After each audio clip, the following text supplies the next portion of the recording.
L'objectif de cette vidéo est de poursuivre l'apprentissage des méthodes de résolution de SEL, de Gauss et Gauss-Jordan, avec cette fois comme résultat une infinité de solutions, ou encore l'absence de solutions. Les systèmes où le nombre d'équations n'est pas égal au nombre d'inconnus seront également traités dans cette vidéo. Pour les systèmes carrés à solution unique, voir la vidéo 1.1. Commençons d'abord avec l'infinité de solutions. Certains systèmes d'équations linéaires possèdent une infinité de solutions. On peut penser à deux droites parallèles confondues, par exemple. Elles ont une infinité de points d'intersection. Maintenant, comment détecter une infinité de solutions algébriquement? Lorsqu'on résout avec Gauss et qu'on obtient la matrice échelonnée, on remarque une ligne complète de 0. Cette ligne dit que 0x plus 0y plus 0z est égal à 0. Peu importe les valeurs que l'on donne à x, y et z, le côté gauche de l'équation donne toujours 0. Il y a une infinité de possibilités pour x, y et z, alors on est en présence d'une infinité de solutions pour ce SEL. Mais attention, nos solutions doivent quand même satisfaire chacune des trois équations. Retournons à Maple pour apprendre comment écrire notre infinité de solutions. La première chose à faire dans ce cas-ci est de poser une des variables, en général la dernière, égale à un paramètre t que Maple appelle variable libre. C'est-à-dire qu'on peut donner n'importe quelle valeur réelle à t et x et y dépendront de t en tenant compte des deux premières lignes. Dans cet exemple, on pose z est égal à t et on fait la substitution inverse comme d'habitude. On isole y dans la ligne 2 et x dans la ligne 1. On obtient un ensemble de solutions contenant une infinité de solutions possibles, car t appartient au réel. Par exemple, si on pose t est égal à 0, on obtient la solution 4, 0, 0. Si on pose t est égal à moins 1, on obtient la solution 7, moins 2, moins 1, et ainsi de suite. Il y a bel et bien une infinité de solutions, mais attention, 0, 0, 0 ne fait pas partie de l'ensemble solution, d'où l'importance de poser une variable égale à un paramètre et de faire la substitution inverse pour les autres variables. Il faut être prudent avec la ligne complète de 0, car elle ne garantit pas une infinité de solutions.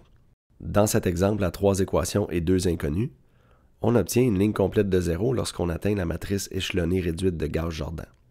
Pourtant, ce système ne possède qu'une seule solution. X est égal à 2 et Y est égal à 1. Ce point, 2,1, est l'unique point d'intersection de 3 droites, dont 2 sont parallèles confondues. Une des deux droites confondues n'est donc pas nécessaire pour trouver le point d'intersection, ce qui explique la ligne complète de 0 dans la matrice. Il est aussi possible qu'un système d'équations linéaires ne possède aucune solution. On peut penser à deux droites parallèles distinctes, par exemple. Elles n'ont aucun point d'intersection. Voici la façon de le détecter algébriquement.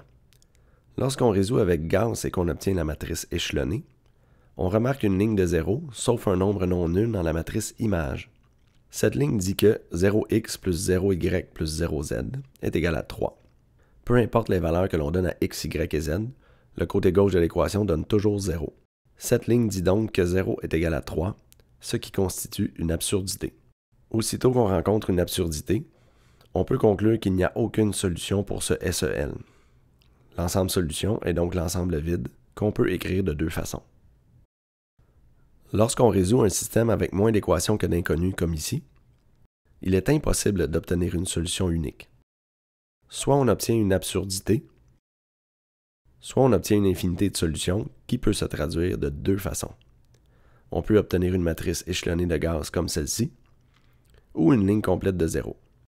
Pour déterminer l'ensemble solution dans ce dernier cas où il nous reste 3 inconnus dans une seule équation, on doit poser deux variables égales à des paramètres, mais attention de ne pas utiliser le même.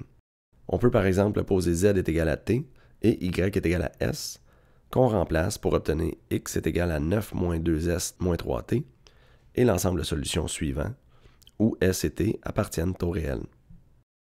Ce qui arrive réellement dans cet exemple lorsqu'on résout avec la méthode de Gauss est ceci. La ligne 2 dit que moins 6z est égal à moins 18, donc z est égal à 3. Lorsqu'on remplace z par 3 dans la ligne 1, on a x plus 2y plus 9 est égal à 9, ce qui revient à x plus 2y égale 0. Il nous reste une seule équation, mais deux inconnues. On doit donc poser une variable égale à un paramètre. Prenons y est égal à t, et on obtient x est égal à moins 2t, donc l'ensemble de solutions suivant avec t appartenant au réel.